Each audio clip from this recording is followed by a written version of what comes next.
A solid toy is in the form of a hemisphere surmounted by a right circular cone. So basically it looks something like this. So you have a hemisphere, half of a sphere, right? And on that we have a cone. Okay.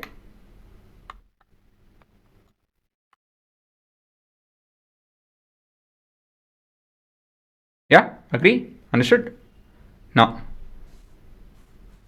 the height of the cone is 4 centimeter. So let me do the copying part.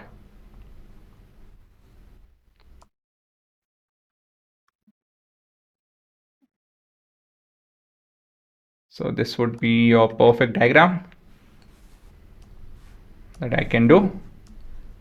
So we have the following.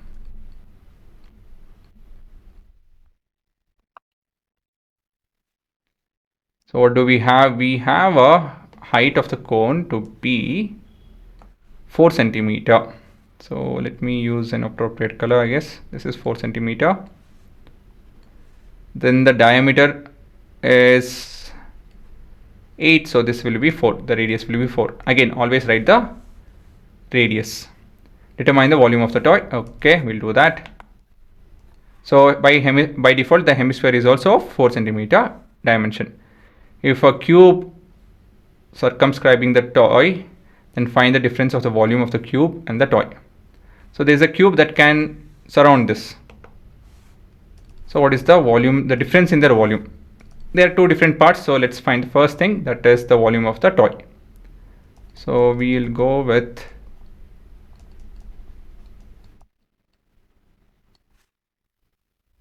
where is it, which color? Okay, here.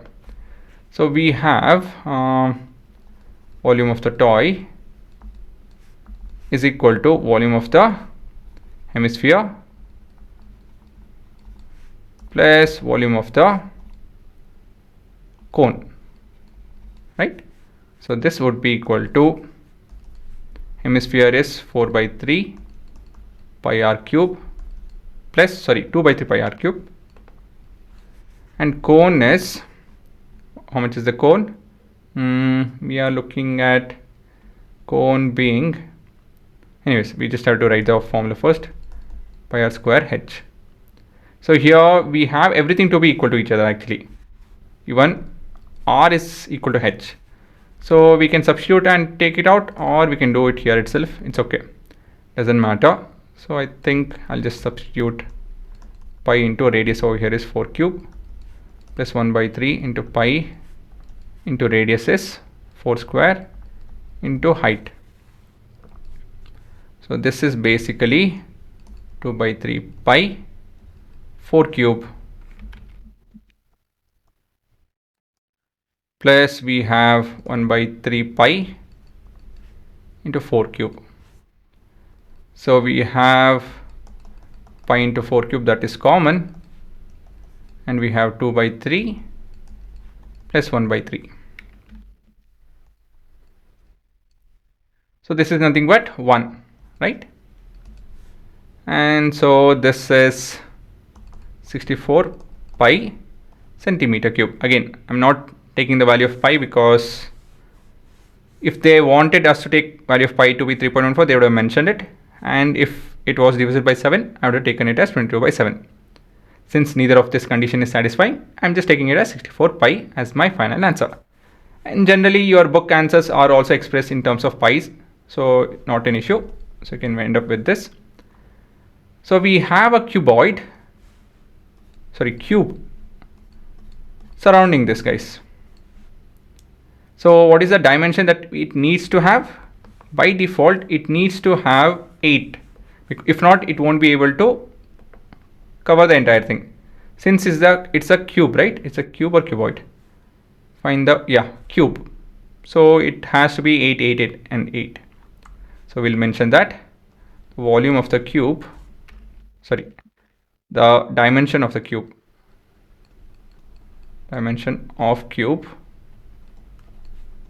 has to be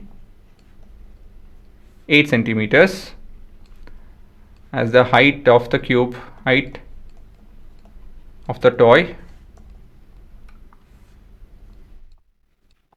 is 8 centimeters, which is more than our other dimension, right? So this is the highest dimension, and this is the highest dimension. Let me mention that also. And this is its highest dimension. Highest dimension. Okay, guys. So what do we have next? We have the difference in volume is something that we have to find. Cube, find the difference in volume. So difference in volume difference is equal to volume of the cube minus volume of the, what is this, toy. So now it feels like, yeah, I mean, we might end up taking the value of pi then. There's no other way.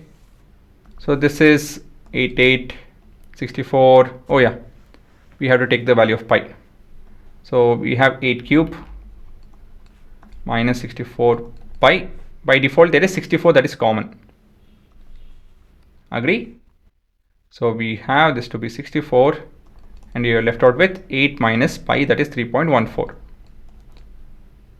Okay, and now it's 5 and 4.90, 4.86. So it's basically 64 into, I'll write it over here itself, 4.86. Okay, so this, you guys know what I do. 64 into 4.86, that's equal to 311, approximately 311 centimeter cube. That would be the difference. Okay, so yeah, again, here the main intention is that you have to organize it in a manner wherein you can take common and then simplify and do all of those, right? Don't rush to multiply and divide things.